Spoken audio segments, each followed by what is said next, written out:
Bienvenue à cette nouvelle édition du Bulletin des régions, une émission produite grâce à la collaboration des télévisions communautaires autonomes associées à Cogeco. Bonne émission.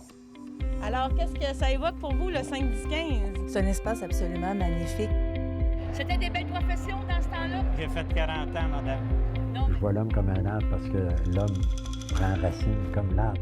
Avez-vous l'impression qu'il y a une relève pour ça? Est-ce qu'il y a des gens qui vont pour pas que ça se perde? C'est cette année que ça vaut vraiment la peine de venir au marché public. Ça représente une belle tradition, en fait, qui est un peu un porte-bonheur pour les pêcheurs.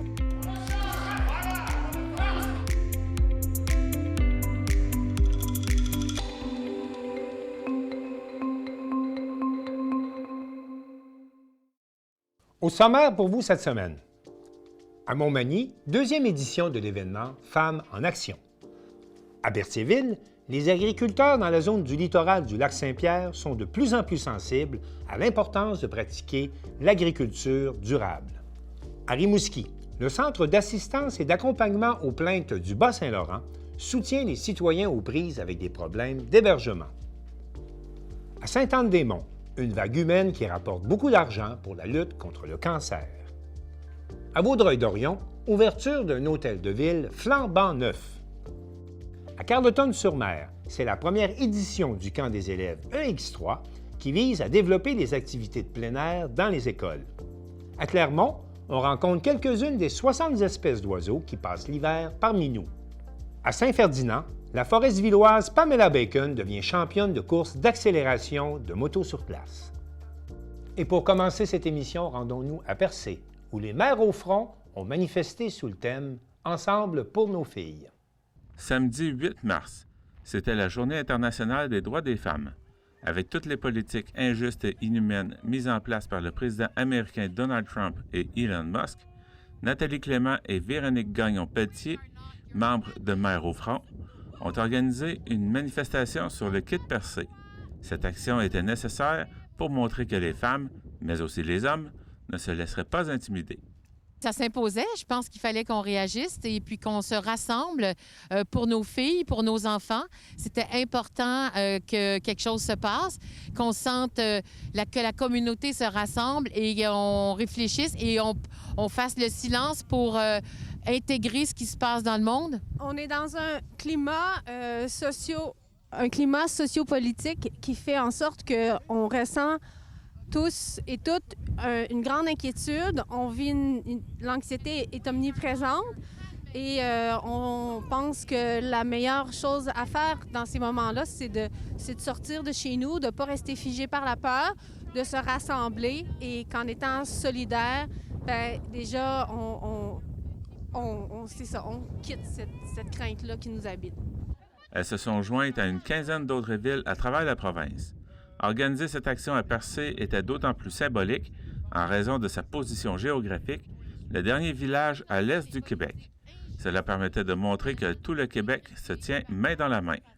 C'est un symbole, le rocher percé. C'est la force, c'est la résistance. C'est dans notre village, c'est un symbole incroyable de résistance et de force. Et on est la dernière ville, si vous voulez, avant de traverser outre-Atlantique. On est à l'extrême est du Québec. Donc, symboliquement, je pense que ça s'imposait. Et aussi, c'est le fait d'être... nous, à Percé, mais parmi toutes les autres personnes qui se sont rassemblées aujourd'hui pour former la même chaîne humaine. Donc, ça fait une grande chaîne de solidarité à la grandeur du Québec aujourd'hui.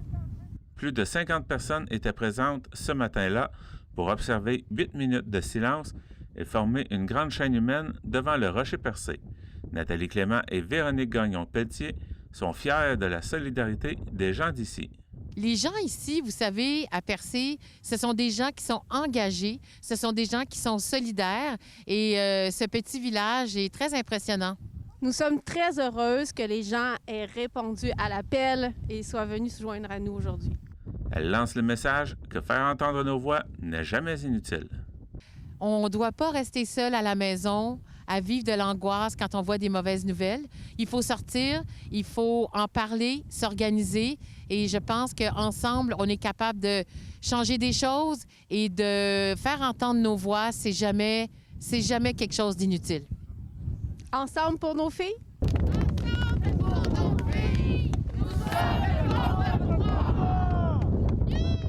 C'était Jean-Denis Laperrière à Percé. Vous écoutez votre reflet d'ici. Revoyez tous nos reportages sur notre site Internet.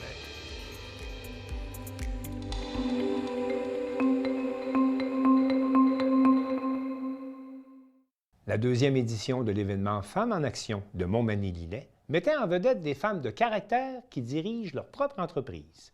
Mario Lacombe, de CEMA TV. C'est à l'espace citoyen de Montmagny que se tenait ce jeudi la deuxième édition de Femmes en action. La présidente d'honneur pour 2025, Mme Gaëtane Corriveau, nous parle ici des principaux objectifs de cette journée. Femmes en action, quel beau titre pour cette journée. Des femmes en action, pas des femmes qui sont passives, qui sont soumises, qui ne font rien, qui attendent que les choses soient faites à leur place, pas du tout.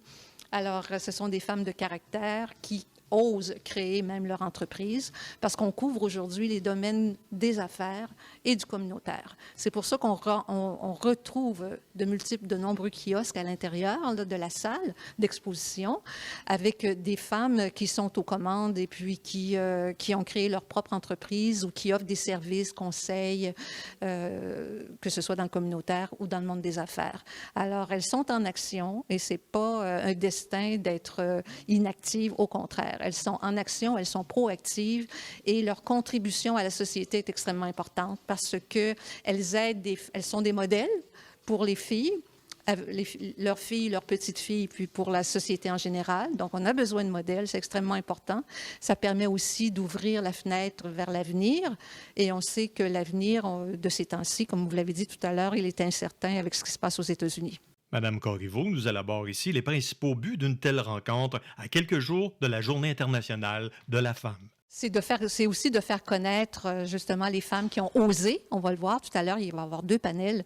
Et puis, il y aura des femmes qui ont osé dans le domaine culturel et dans le domaine alimentaire aussi, et du côté communautaire également. Alors, ça va être intéressant de voir que malgré les barrières, les obstacles, les embûches que rencontrent les femmes dans différents domaines, que ce soit en politique, en culture, en art, dans le monde des affaires, en économie, en santé, en éducation, dans tous les secteurs d'activité, les femmes souhaitent justement participer au développement de leur communauté, mais elles rencontrent souvent des obstacles, c'est ce que l'on dit systémiques. Alors, une édition comme ça, Femmes en action, c'est justement pour montrer que lorsque les femmes osent faire le pas, franchir les obstacles, elles sont des modèles pour leur descendance, pour l'avenir, et ça permet aussi le rayonnement de leur communauté, le développement économique de la région également. En terminant, Mme Corriveau invite la population à participer à une marche qui aura lieu samedi, Journée internationale de la femme. J'aimerais vous dire qu'on reste en action puisqu'on va aller marcher.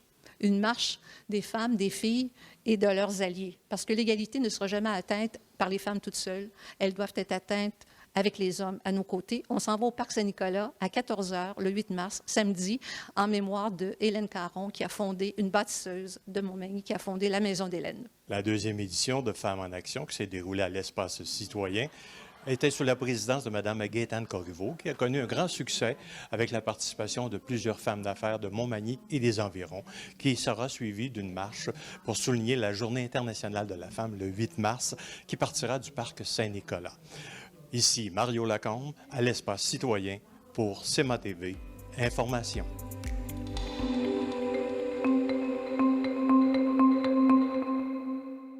L'agriculture dans la zone du littoral du lac Saint-Pierre pose des défis particuliers et Daniel Yvon de CTRB était à la rencontre organisée par le gouvernement du Québec pour sensibiliser les agriculteurs à l'importance d'un développement durable.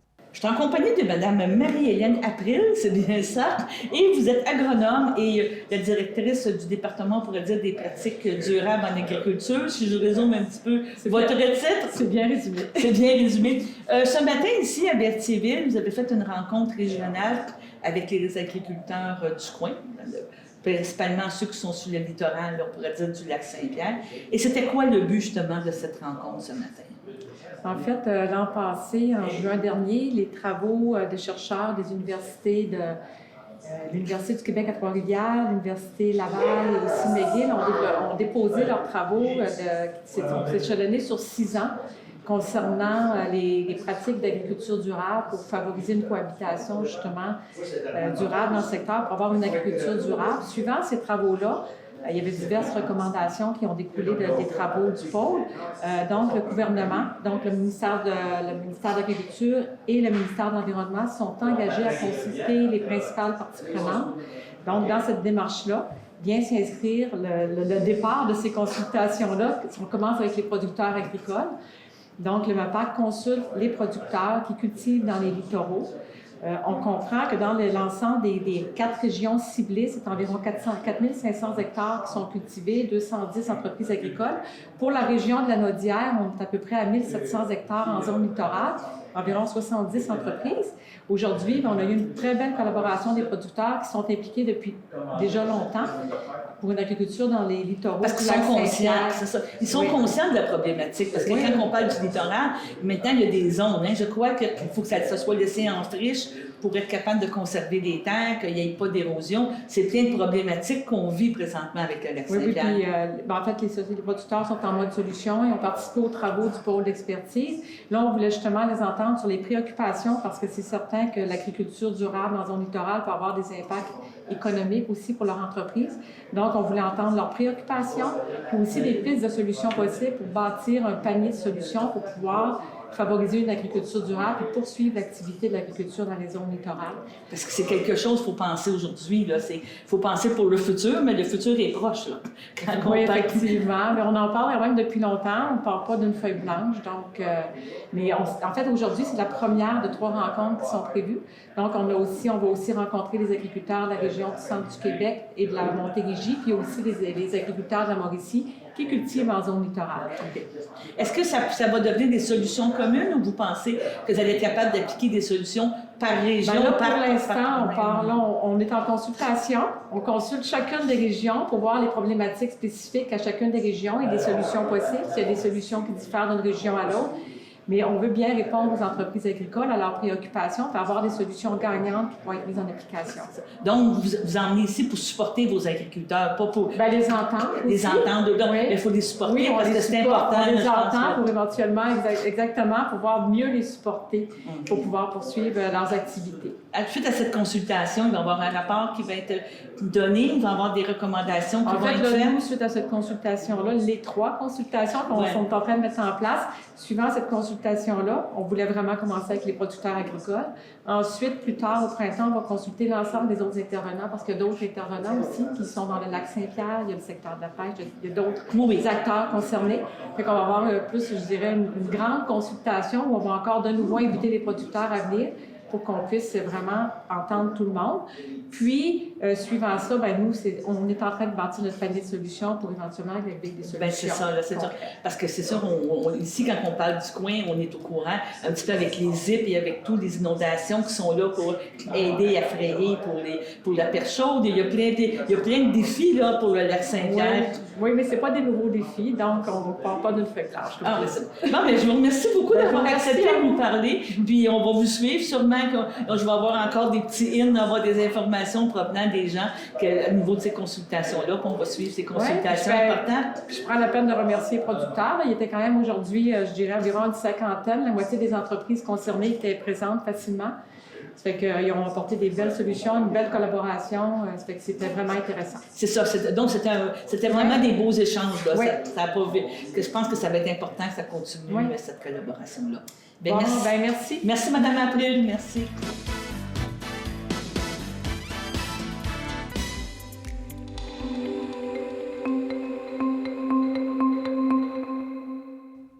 Marc Després de la Télévision de la Métisse nous présente maintenant le Centre d'assistance et d'accompagnement aux plaintes du Bas-Saint-Laurent qui soutient les personnes qui ont des problèmes d'hébergement ainsi que des personnes qui ont des problèmes avec le réseau de la santé.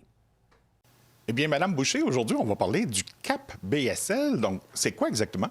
Le CAP Bas-Saint-Laurent, c'est le centre d'assistance et d'accompagnement aux plaintes du Bas-Saint-Laurent. Nous, on est un organisme communautaire. On a principalement 2 mandats. Un mandat qui est subventionné par le ministère de la Santé et des Services sociaux. On est là pour accompagner et assister les gens qui sont insatisfaits des services de santé et des services sociaux. Donc, tout ce qui est hôpitaux, toutes les installations de santé, hôpitaux CLSC, les CHSLD, les organismes communautaires ou autres, et incluant les résidences privées pour aînés, les gens qui sont insatisfaits des services, donc, peuvent dénoncer la situation. Et nous, on est là pour les aider dans leur démarche, vraiment pour faciliter leur démarche. Et est-ce qu'il y en a partout dans la province? Oui, les CAP... Dans chaque région administrative, il y a un CAP pour vous aider, pour aider les gens. Et à ce moment-là, donc, ça veut dire que les gens peuvent obtenir des services partout au Québec? Partout au Québec, exactement. Il y a 16 CAP au Québec. Et le deuxième mandat, on est là aussi pour aider les locataires en résidence privée pour aînés, dont on peut accompagner déjà pour la qualité des services. On est là aussi pour les aider lorsqu'il y a une problématique au niveau du bail.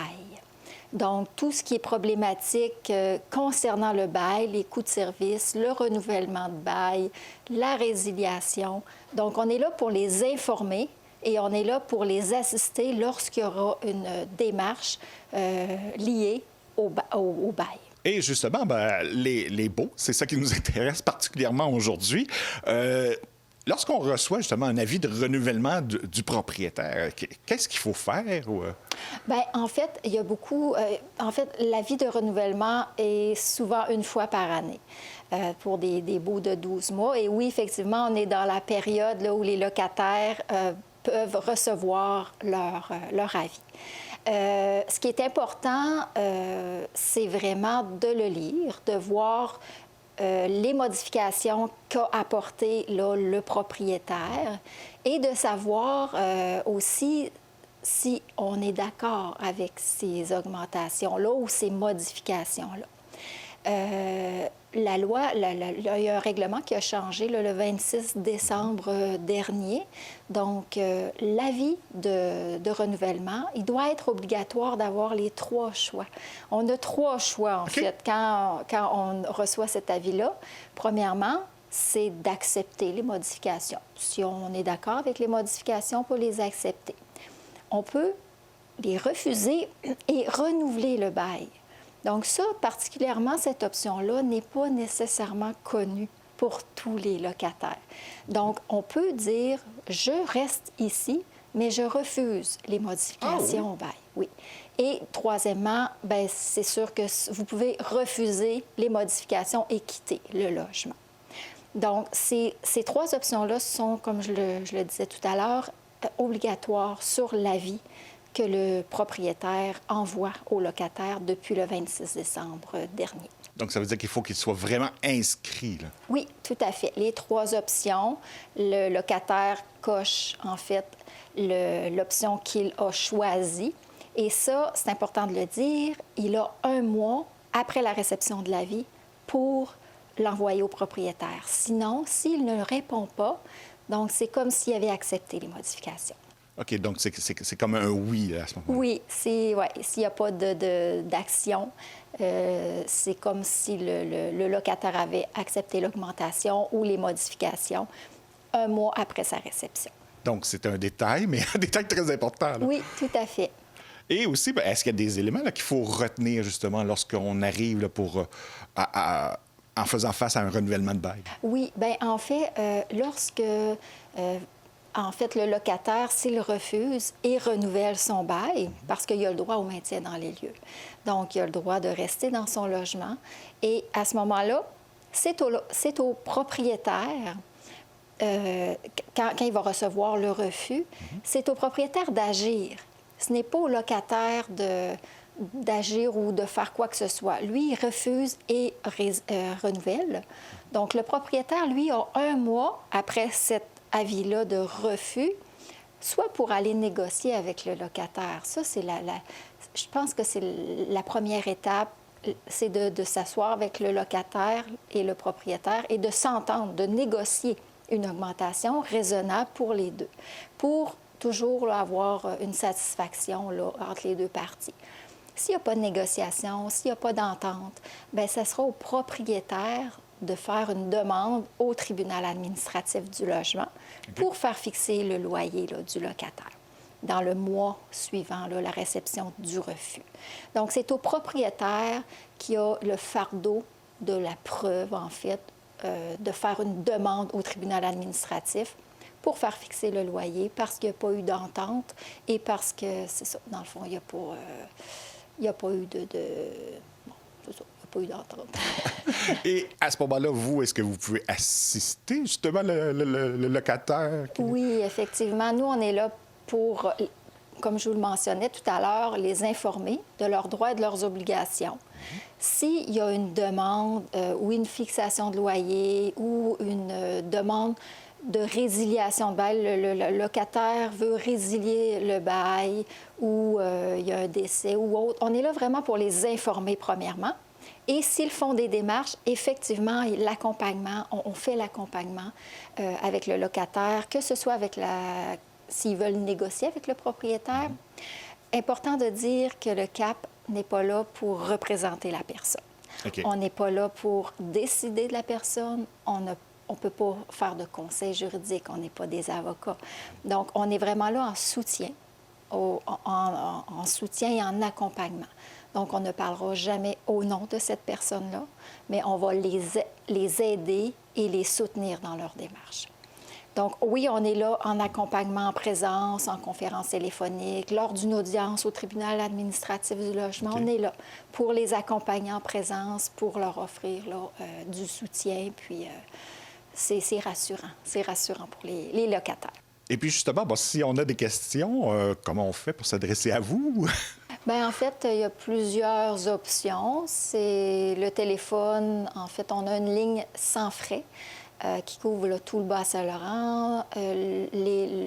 Tous les CAP du Québec ont une ligne aussi sans frais. Pour le Bas-Saint-Laurent, vous pouvez nous rejoindre au 1-877-767-2227.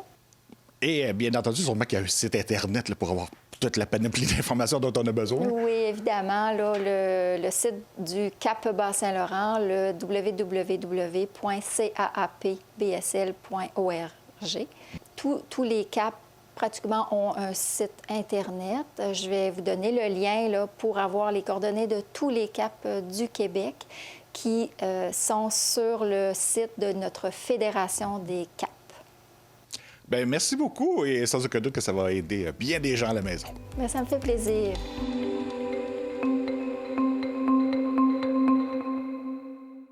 On s'en va maintenant à Sainte-Anne-des-Monts. Rejoindre Marie-Claire Roy de la télévision Haute-Gaspésie. Marie-Claire, bonjour. Bonjour, Martin. Marie-Claire, on va faire le tour ensemble de quelques dossiers d'actualité chez vous, en commençant par une vague humaine. Mais qu'est-ce que cette vague humaine? OK, la vague humaine, c'est une activité qui a été réalisée en 2010 avec Serge Chrétien, qui est un organisateur extraordinaire dans la région, qui organise toutes sortes d'activités.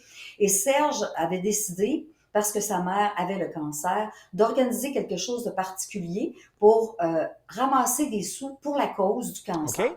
Donc, en 2010, première vague humaine, puis on l'a refait en 2012. Et là, ça fait 15 ans cette année que la première vague humaine a eu lieu à Sainte-Anne-des-Monts.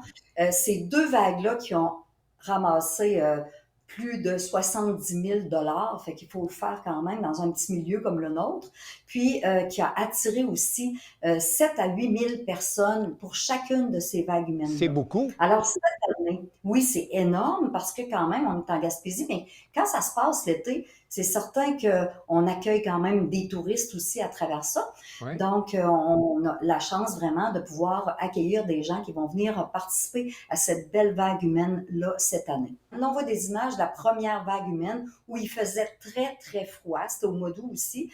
On avait eu des températures exécrables, du vent comme on a d'habitude ici, mais encore plus.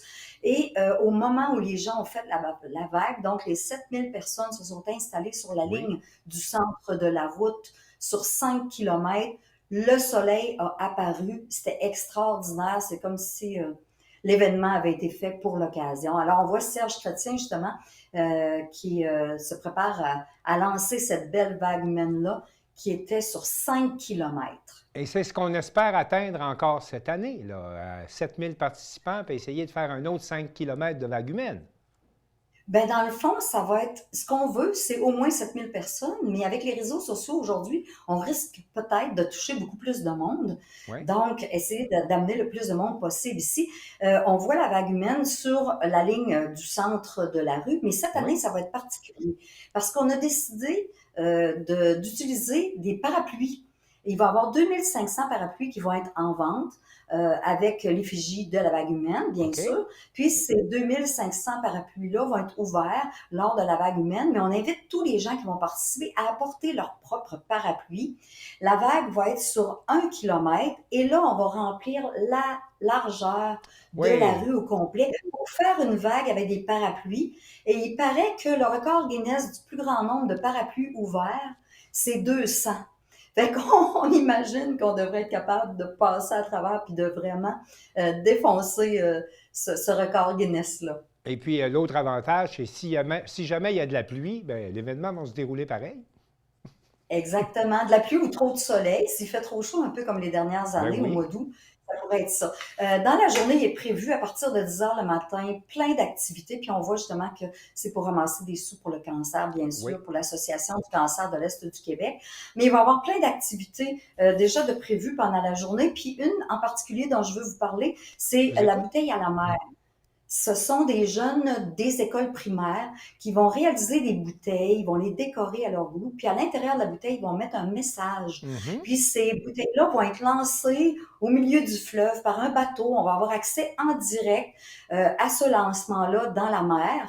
Et ce que voulait Serge là-dedans, c'est initier les jeunes déjà à savoir que, bon, c'est important de pouvoir faire du bénévolat, de s'intégrer à une cause. Alors, je trouve que c'est vraiment une belle activité. Il va y avoir des activités partout, pendant toute la journée, de 10 heures le matin jusqu'aux petites heures du matin, parce qu'après la journée, en soirée, il y a un gros spectacle organisé par Martin Saint-Pierre. Ça fait 3 ans que Martin fait ça, et à chaque année, on rassemble environ 1000 personnes à l'aréna. Cette année, si on a 7000 personnes et plus pendant la journée, on risque d'avoir beaucoup de monde à l'aréna. Et pendant la soirée, ça va être un spectacle organisé par les gars de la baie, qui est un groupe de notre région ici, qui fait de la musique rétro, bien sûr, avec de l'animation, puis plein d'activités pendant la journée. Alors, c'est à ne pas manquer. Puis on veut ramasser cette année plus de 30 000 $, parce que ce qu'on veut, c'est atteindre au moins 100 000 $ avec les 3 éditions de la vague humaine. Donc, Marie-Claire, on retient cette date, le 16 août prochain, parce que ça va se passer à Sainte-Anne-des-Monts. Oui, ça va être l'événement de l'été au Québec. Vous parliez tout à l'heure de l'importance de sensibiliser les jeunes, mais il y a un organisme chez vous qui est très connu, le fameux Garage à musique, qui lui aussi se prépare une activité de financement. Je vous écoute. OK, bien, le Garage à musique, là, c'est un organisme à but non lucratif qui a été organisé par le Centre de pédiatrie sociale, la Haute-Gaspésie, puis l'École de musique Miransol. Depuis 2 ans, le Centre de pédiatrie a vraiment repris l'ensemble de ce projet-là. Et depuis 2 ans, on fait aussi un spectacle bénéfice, bien sûr, pour pouvoir ramasser des sous, parce que comme c'est un organisme à but non lucratif, c'est important pour nous autres de pouvoir continuer le projet. Puis on voit plein de belles images. Alors, le projet, la façon dont ça fonctionne, c'est que le garage à musique est installé en Haute-Gaspésie. Il y a 3 municipalités qui reçoivent les garages. Donc, il y a Capcha, Saint-Anne-des-Monts et Mont-Louis. Alors, un soir par semaine, les jeunes reçoivent des enseignants de musique. Alors, on a un prof de guitare, un prof de piano, un prof de chant, un prof de basse, un prof de drum, un coordonnateur. Et là, on organise avec les jeunes des petites pratiques de musique. On leur donne plein de cours et de petites formations. Puis, ce qu'on veut, au fur et à mesure, c'est que les jeunes puissent jouer en bande. Donc, on fait des bandes de musique avec chacun des garages à musique. Les premières années, le garage à musique offrait aussi des spectacles. Donc, les jeunes pouvaient donner un spectacle à la fin de l'année. L'an passé, on s'est consacré plus au spectacle bénéfice. Puis l'an passé, on avait Daniel Boucher, qui était notre président d'honneur, Qui est un résident Puis pas loin ça- de chez vous, là. Oui, il vient de Mont-Louis, justement, où il y a aussi un garage à musique. Puis ces soirées-là avec les jeunes, ce qui est le fun, c'est que les jeunes apprennent la musique, mais apprennent aussi à socialiser avec d'autres jeunes qui, habituellement, ne rencontreraient pas à l'école. Puis nous, ben, on ramasse des sous pour être capable de continuer le garage à musique le plus grand nombre d'années possible. Puis on voit justement le spectacle de l'an passé. Ce sont les enseignants qui ont donné un spectacle. Donc, plusieurs enseignants sont aussi de bons musiciens, des musiciens connus aussi dans la région. Puis, en plus, ben, on avait aussi accès justement à Daniel Boucher, qui était notre président d'honneur, qui venait justement faire le spectacle. Puis, à la fin de cette vidéo-là, là, on le verra peut-être pas, là, mais on voit Daniel Boucher avec tous les musiciens au grand complet du garage à musique, où on a vraiment fait, c'est ce qu'on voit à l'écran, où on a vraiment fait un jam là, qui a duré 9 minutes Ça a été extraordinaire. Les gens dans la salle ont trouvé ça. Marie-Claire, cette année, le concert bénéfice est prévu pour quand? Pouvez-vous nous rappeler les dates? Le concert, c'est le 26 avril prochain. Oui. Puis quand les billets vont être mis en vente, il faut aller vite parce que j'ai l'impression que ça va se vendre comme des petits pains chauds parce que cette année, je le fais en primeur, ça n'a pas été dit encore. Ça va être Patrice Michaud qui va être notre président d'honneur. Patrice Michaud, qui est un résident qui vient de Capcha. Donc, Patrice a accepté d'être le président d'honneur du gala de cette année, de notre fameux spectacle du garage à musique. Daniel Boucher, Patrice Michaud, vous formez des jeunes en musique. Le talent va vous sortir par les oreilles? Oui, ça c'est sûr, ça sort déjà. Puis avec les jeunes, ce qui est le fun, c'est qu'à chaque année, en plus de leur donner des cours de musique, on les amène aussi à composer. Alors, j'avais mis une petite photo, je ne sais pas si on va pouvoir la voir, là, mais il y a une jeune là, qui est en train de composer des paroles de chansons. Alors, les jeunes composent les paroles, composent la musique. Et à la fin de l'année, on fait un montage, justement, on la voit là, on fait un montage de toutes ces chansons-là. Puis c'est disponible sur Internet, mais c'est réservé surtout pour l'instant aux jeunes. Mais lors du spectacle qu'on va avoir le 26 avril prochain, on va avoir un genre de petit kiosque où on va faire écouter aux gens les chansons qui ont été créées par les élèves là, depuis les 3-4 dernières années. C'est vraiment très, très bon. C'est incroyable ce que les jeunes sont capables de faire. Est-ce qu'il y a un objectif de financement qui a été fixé? Il n'y a pas d'objectif, mais l'an passé, on a ramassé 20 000 C'est extraordinaire. C'est bon. Oui, franchement, bon. Là, nous, là, ici, là, les gens sont tellement généreux. Quand on parle des jeunes, quand on parle du cancer, puis quand on sait que l'argent revient dans notre région, bien, les gens, ils sont généreux, puis ils nous permettent de pouvoir ramasser des sous pour des bonnes causes. Marie-Claire, il faut également le souligner, vous êtes au Québec l'endroit où il y a des risques d'avalanche, et c'est chez vous qu'on a souligné le 25e anniversaire d'Avalanche Québec. Ben oui, Avalanche Québec, c'est un organisme à but non lucratif qui existe en Gaspésie, ici à Saint-Anne-des-Monts, depuis 25 ans, bien sûr. Puis c'est le seul organisme au niveau des avalanches à l'est du Canada. Donc, à partir des Rocheuses, là, c'est le seul organisme qui existe. Parce que c'est sûr qu'entre les deux, il y a moins de montagnes. Nous, on en a moins de risques d'avalanche, en tout cas. Oui, exactement. Puis comme à Oui. chaque année, nous, habituellement, on a beaucoup de neige, mais cette année, c'est extraordinaire. Dans les dernières années, c'était un petit peu moins pire. Sauf que l'an passé, il s'est quand même passé quelque chose d'assez grave. On voit les images. Alors, l'an passé, il y a eu un accident de motoneige. Quelques motoneigistes qui se sont rendus dans l'arrière-pays, en arrière de Lamartre, un petit village, puis on voit vraiment que la calotte de neige a décollé de la montagne, puis les motoneiges ont été emportés par l'avalanche. Même si c'est pas une grosse avalanche, dans le fond, ça prend pas tant de neige que ça pour se retrouver enseveli. Et là, on voit les techniciens d'Avalanche Québec qui sont là en train de voir qu'est-ce qui s'est passé au niveau de la neige, de faire les mesures puis de comprendre pourquoi ça s'est décollé. Puis on voit très bien là, que dans l'image, il pleuvait cette journée-là. Donc, on a eu beaucoup plus de pluie, un peu moins de neige. Donc, il y a beaucoup plus de risques aussi d'avalanche quand il y a des moments comme ceux-là. L'organisme donne beaucoup de formations, justement, là, pour autres, informer les skieurs, surtout le hors-piste, qui est très populaire maintenant, informer les skieurs comment on peut détecter les risques d'avalanche. Hein? Il y a beaucoup de formations qui est donnée là-dessus. Oui, c'est ça. Il y a de la formation qui se donne. Puis ce qui est intéressant cette année, avec le 25e anniversaire, c'est qu'on a organisé des activités un peu spéciales. On a même donné des journées de formation à des jeunes Donc, des jeunes d'environ 10 à 14 ans qui se sont rendus au parc de la Gaspésie pour recevoir une petite formation vraiment concernant les avalanches. Et on sait très bien que quand on fait du hors-piste, on part avec notre équipement, on doit avoir ce qu'il faut pour pouvoir contacter si des fois il y a des risques d'avalanche. Puis Avalanche Québec aussi nous donne des prévisions. Alors, on peut aller sur leur site puis avoir la prévision pour savoir si les risques sont élevés ou modérés ou moins élevés. Donc, c'est vraiment intéressant. Je sais que vous êtes skieuse. Est-ce que vous pouvez me parler des conditions de neige puis des risques d'avalanche cette année chez vous? Ça se passe comment? Les conditions de neige sont extraordinaires. Je pense que ça fait longtemps qu'on n'a pas eu autant de neige pour vraiment pouvoir faire du ski, puis du ski hors piste. Puis les gens qui font du ski hors piste sont vraiment heureux parce qu'on a eu beaucoup aussi de neige poudreuse. Donc, la neige poudreuse, elle permet de pouvoir faire du ski puis d'avoir un peu la neige qui nous entoure quand on descend. Oui, presque de voler. Cette neige poudreuse-là, elle est un peu moins dangereuse que la neige qui va être beaucoup plus collée au sol, qui va devenir un enjeu quand on a des couches qui se sont ajoutées une par-dessus l'autre avec des moments où il y a eu de la pluie ou du verglas. Donc, mais on a vraiment des conditions de ski extraordinaires cette année. Ça vaut vraiment la peine de venir faire un tour en Gaspésie pour voir ça, puis vraiment participer aux activités qui ont lieu dans le parc de la Gaspésie.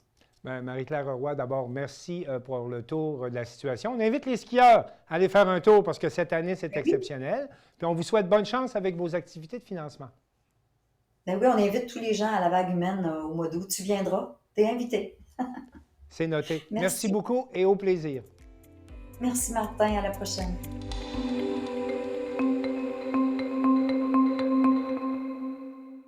Après plus de 40 ans comme locataire, la ville de Vaudreuil-Dorion vient d'aménager dans un nouvel hôtel de ville qui contient également une bibliothèque. Chantal Bédard de C'est-Sur.tv était à la première séance du conseil municipal dans sa nouvelle salle de réunion. Ouvert partiellement depuis peu, le nouvel hôtel de ville de Vaudreuil-Dorion a inauguré le 24 février dernier sa salle du conseil. Pour l'occasion, les élus ont salué le transfert de la chaise des générations dans sa nouvelle maison. C'est sur la télé a rencontré le maire Guy Pilon tout juste avant la toute première séance du conseil municipal qui se tenait sur place. Aujourd'hui, c'est une journée quand même importante. C'est une journée historique pour la ville de Vaudreuil-Dorion. Oui, tout à fait. Écoutez, on a été locataire pendant plus de 40 ans où on était ce qu'on appelait le centre d'achat. Là. Et maintenant, finalement, on est propriétaire avec un hôtel de ville, une bibliothèque, une place publique qui sont absolument extraordinaires. Des gros investissements, mais qui reflètent aussi là où la ville de Vaudreuil-Dorion est rendue. C'est un projet gigantesque qui a été mené là, avec toute une équipe en arrière, des plans jusqu'à la réalisation. On est parti de loin quand même. Hein? C'est quand même été assez vite. Il y a 2 ans et demi de construction comme telle avec ça ici. Là.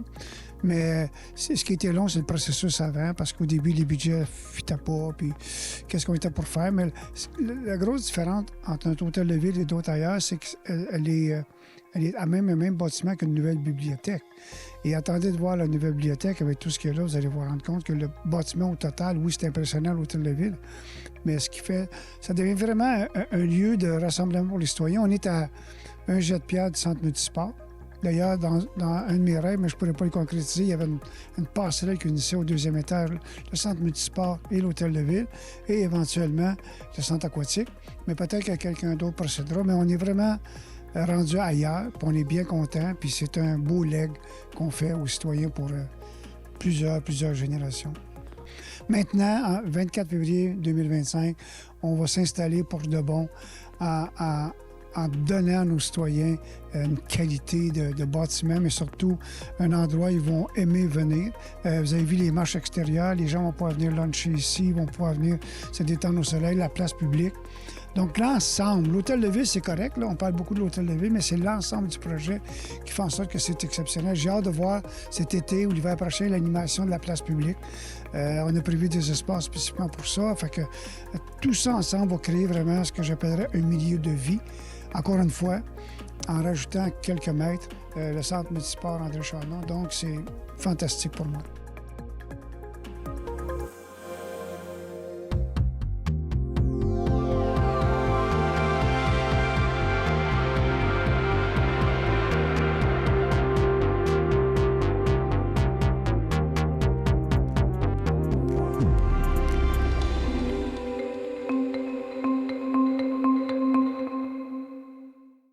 de Grande-Rivière à Matapédia, les élèves des écoles primaires et secondaires participent au camp des élèves EX3 qui vise à développer la pratique des activités de plein air. Valérie Pinault, de Télévague. Pourquoi les jeunes sont réunis aujourd'hui à Carleton-sur-Mer? Ils sont réunis dans le cadre du camp des élèves EX3, donc qui vise à rassembler les intervenants scolaires EX3 qui sont impliqués justement depuis quelques années, mais aussi à permettre aux jeunes de vivre une expérience unique en plein air, donc pour leur permettre de prendre le goût au plein air et après qu'ils soient plus actifs justement, que ce soit à l'école, mais aussi dans leur vie de tous les jours. Et aussi, ça nous permet de mettre en valeur justement les agents clés du plein air en Gaspésie et aux îles. Il y a combien d'écoles qui participent? Aujourd'hui, nous avons 9 écoles, dont 2 écoles primaires. Ça va vraiment de Grande-Rivière à Matapédia. Ça implique combien d'élèves qui participent? 90 élèves avec 16 intervenants. Vous savez que ça fait un beau chiffre.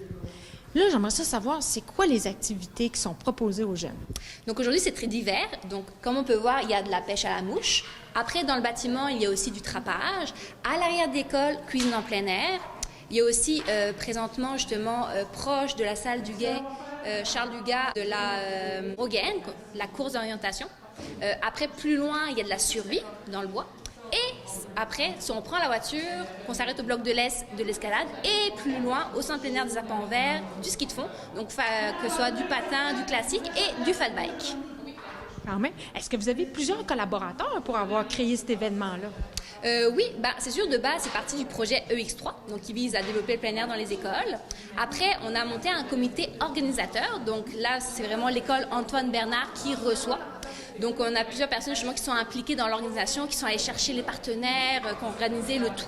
Nous, on est dans ce projet-là depuis les débuts. Et les personnes à l'URLS nous avaient dit que ça serait bien d'avoir un événement caractère régional de plein air. Donc, on a levé la main, on a dit on est une belle équipe quand même ici à l'école Antoine Bernard de Carleton. On va prendre l'événement. Vous étiez combien sur le comité organisateur? Là, j'ai peur d'oublier des gens, mais je te dirais qu'on était en bas d'une dizaine, là, mais on est allé chercher des gens qui étaient sur le comité au départ et des personnes aussi qui voulaient s'impliquer dans l'école. Aujourd'hui, aux Arpents Verts, il va y avoir combien d'élèves? On en passe, s'il y a aujourd'hui et demain avant midi, je te dirais qu'il va en avoir peut-être 80, si on arrondit avec les accompagnateurs, qui vont être sur le site ici. Il y a 3 activités principales qui se déroulent ici sur le site aux Arpents Verts de Saint-Omer. Il y a le pas de patin en ski de fond, donc ski de patin. Il y a le ski de fond classique et il y a le fat bike. Tu étudies à quelle école? Bon pasteur de Grande-Rivière. T'as-tu déjà fait de l'escalade? Non, c'était ma première fois aujourd'hui. T'aimes-tu ça? Ouais, c'est cool. C'est complexe aussi, fait que il y a du défi. Tu commences à avoir chaud, là. C'est quoi les défis de l'escalade? Ben, tu sais, c'est dur. À un moment donné, les grippes qui sont plus loin, ça glisse, puis ça fait mal au moins. J'en ai déjà fait au Cap-Bellefeuille, puis des affaires comme ça, là. Mais ici, c'est la première fois dans un autant gros centre comme ça. Puis j'aime vraiment ça. Mais à un moment donné, ça devient difficile, parce que genre, t'as plus de grippe. Pourquoi t'as décidé de venir faire l'activité aujourd'hui, ici? Ben, parce que ça a l'air vraiment trippant, puis ça fait une expérience en plus. C'est-tu la première fois que tu fais de l'escalade? Non. Je l'ai déjà fait à... Je sais plus où, mais je l'ai déjà fait. Trouves-tu ça difficile ici, au Bloc de l'Est? Ouais. Il y en a des faciles, il y en a des difficiles. L'idée, justement, c'est de leur faire découvrir des choses qui les tentent, justement, qu'ils soient vraiment motivés.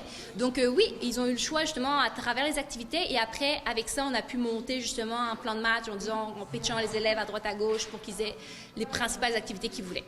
C'est comme une activité le matin, là, ils se regroupent ensemble le midi?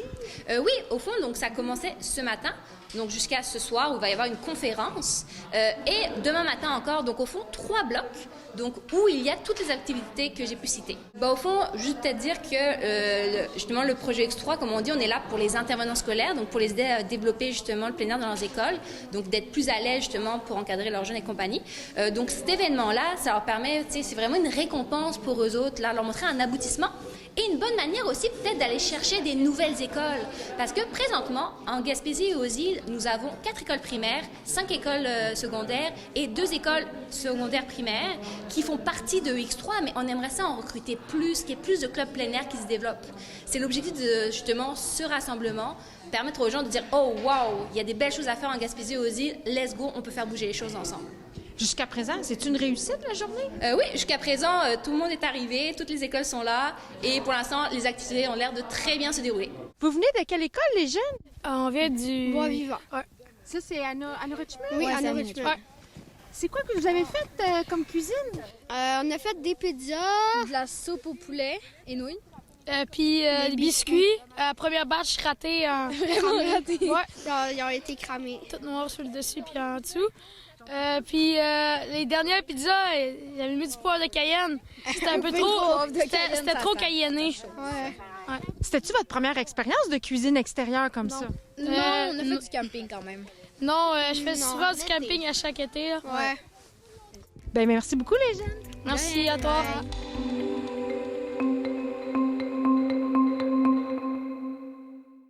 Mathieu Larivière de TVCO nous informe que plus de 60 espèces d'oiseaux passent l'hiver parmi nous au Québec et que la présence de voies ferrées peut menacer des écosystèmes fragiles de nidification. Environnement Canada confirme que l'hiver 2025 est largement plus froid et enneigé que celui de l'an dernier jusqu'à pareille date pour la région de Charlevoix. Toutefois, plusieurs espèces d'oiseaux ne migrent pas vers le sud en cette période hivernale et demeurent dans notre région malgré les conditions rigoureuses auxquelles elles sont confrontées.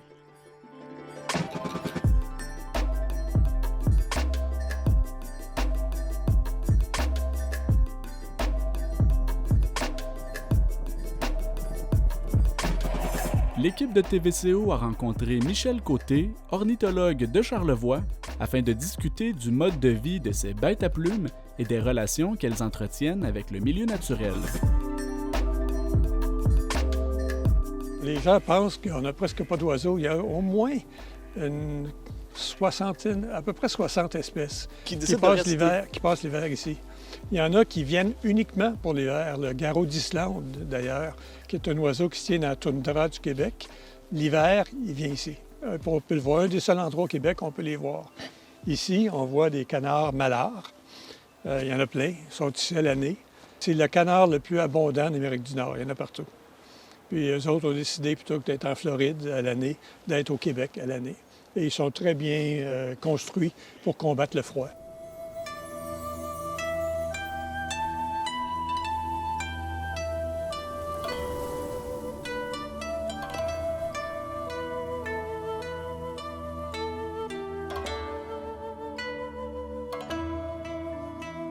Quel défi auquel ils font face, là, c'est le froid, justement. Qu'est-ce qu'ils font dans leur comportement tout au long de l'année pour se préparer à l'hiver? L'automne, ils vont s'engraisser pas mal. Par contre, ils ont un plumage qui est assez exceptionnel, qu'ils peuvent gonfler pour mettre de l'air à l'intérieur, qui agit comme couche isolante. Et puis, c'est un plumage également qui est huileux. Donc, quand ils vont se déposer dans l'eau, vous allez en voir dans la rivière là-bas. Là. Oui. C'est un barboteur, il se met la tête à l'eau pour prendre de la nourriture, manger des plantes. Quand il sort, il n'est pas humide. La couche d'huile sur son plumage le rend pas totalement imperméable. Et puis, bien, quand il fait froid, ils se gonflent, ils sont tous ébouriffés. Puis ils survivent extrêmement bien à nos hivers de Charlevoix sans aucun problème.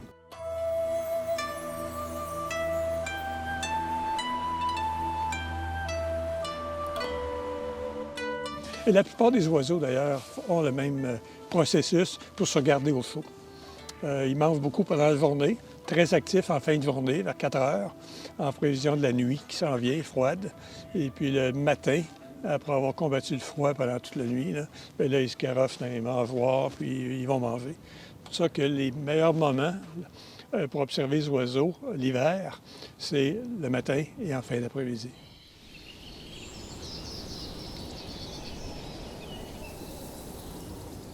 Ils résistent donc très bien au froid, mais depuis une année, on entend parler de la grippe aviaire. Est-ce que ces oiseaux-là sont à risque d'attraper cette maladie-là?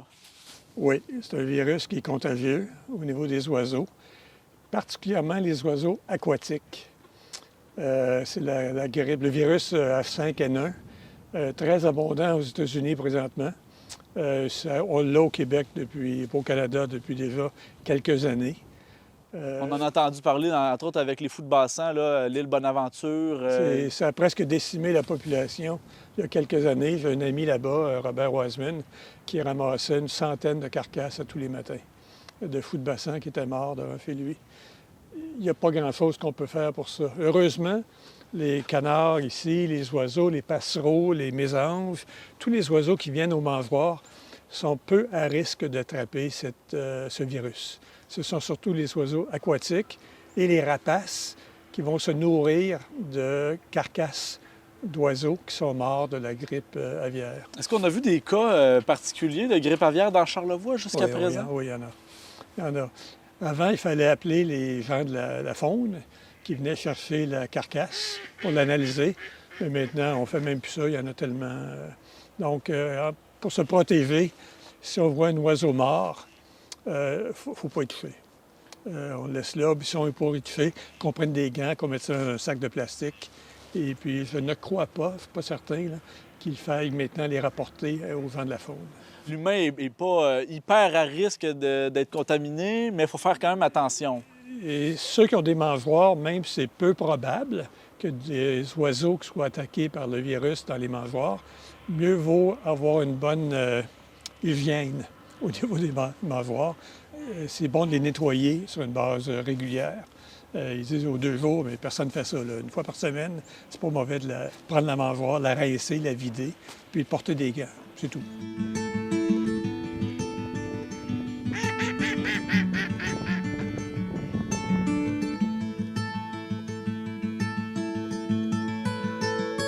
Autre sujet, vous êtes sorti récemment dans le Charlevoisien. Vous avez publié une lettre d'opinion suite à ce qu'on a entendu parler avec la fin éventuelle du train de Charlevoix pour aborder les répercussions du chemin de fer, son exploitation sur le milieu naturel, la faune, les oiseaux.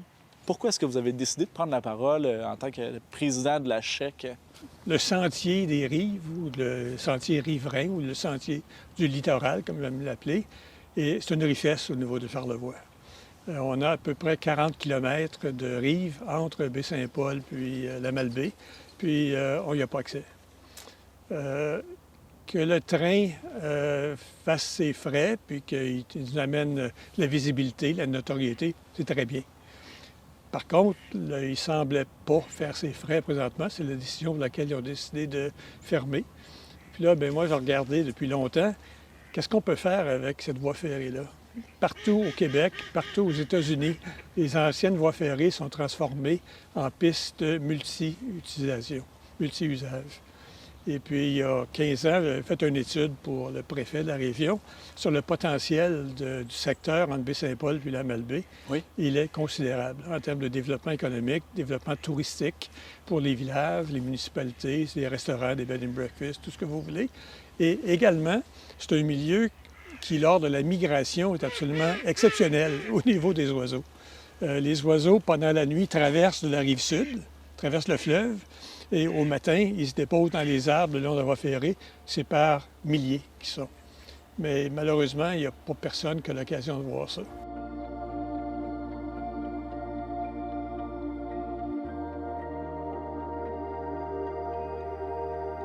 Au niveau géologie, les affleurements météoritiques sont tous bien en vue au pied de la voie ferrée. Personne n'a l'occasion de les admirer. C'est une richesse touristique pour nous autres.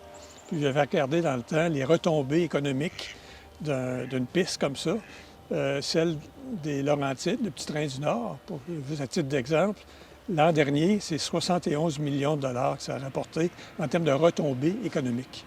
C'est considérable quand on prend en compte que le groupe Massif, c'est dans leur article, a contribué 75 millions en 10 ans à l'économie de Charlevoix. Alors, je trouvais que ça valait la peine de mettre une deuxième opinion ou un deuxième scénario au niveau des citoyens, de nos élus, pour qu'on n'abandonne pas la voie ferrée, mais qu'on considère d'autres moyens de la mettre en évidence pour les gens de Charlevoix et pour les générations qui nous suivent. Dernier élément qui me fallait un peu, c'est la pollution qui est causée par le chemin de fer. D'aucune façon, c'est la faute du groupe Massif. La pollution était là bien avant. C'est le lot, malheureusement, des chemins de fer. Oui. Les tailles de chemin de fer il y a beaucoup de créosote. Malheureusement, l'entretien qui est fait n'est pas adéquat. Alors, on retrouve du pétrole, du goudron partout dans les rigoles de chaque côté, les tailles de chemin de fer qui sont empilées, qui pourrissent là. Ça dégage du créosote, ça dégage des produits toxiques qui coulent en dessous de la voie ferrée et qui s'en vont dans le milieu des laidères à duvet. C'est un des rares endroits, à part les îles du milieu, là, en face de Rivière-du-Loup, où les laidères à duvet vont nicher. Mais leur environnement est totalement pollué à cause de ça.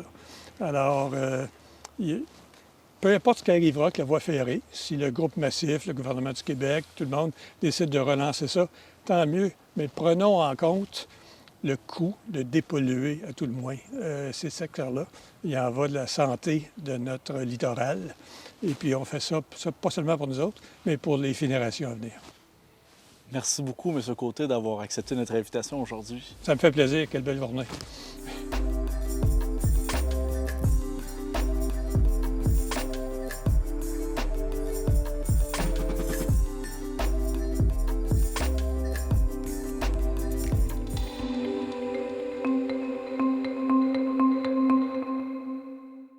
Joanie Gaudreault de la Télévision du Littoral nous présente une Forestvilleoise championne de course de moto d'accélération sur place. Malgré la peur de se blesser comme l'an dernier, Pamela Bacon est remontée sur la moto Harley-Davidson cette saison afin de prouver à son équipe et aux compétitrices ce dont elle est capable. C'est ainsi qu'elle a été couronnée championne le 22 février à Saint-Ferdinand. L'année passée, ses premières expériences sur le circuit de course d'accélération en Harley sur glace ne se sont pas passées comme prévu. La moto l'a blessée gravement à une jambe, mais rien pour empêcher la Forestvilleoise de continuer ce nouveau plaisir. La Team 138 Racing s'est créée un peu par hasard il y a un peu plus d'1 an.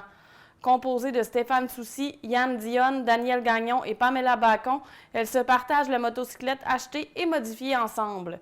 Stéphane de chez Parco, Yann Mécanique HD et Daniel de chez Transport Daniel Gagnon ont acheté un bicycle accidenté que Yann a allongé et modifié d'un bout à l'autre pour que l'équipe puisse l'utiliser seulement pour les courses, raconte la passionnée, originaire de Portneuf-sur-Mer.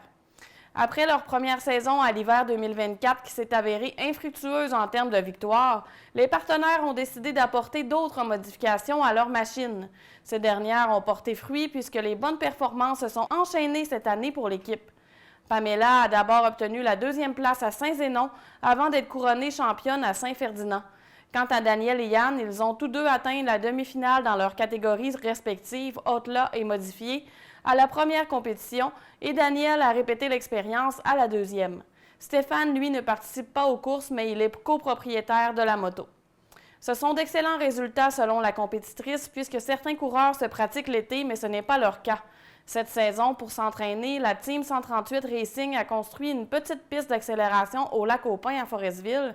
Les 3 pilotes ont pu s'entraîner avant les compétitions, surtout pour les départs. La saison est maintenant terminée, mais les partenaires sont plus motivés que jamais à continuer leur participation sur le circuit. De nouvelles modifications seront effectuées sur la moto et l'entraînement débutera plus tôt l'hiver prochain avec une piste plus longue.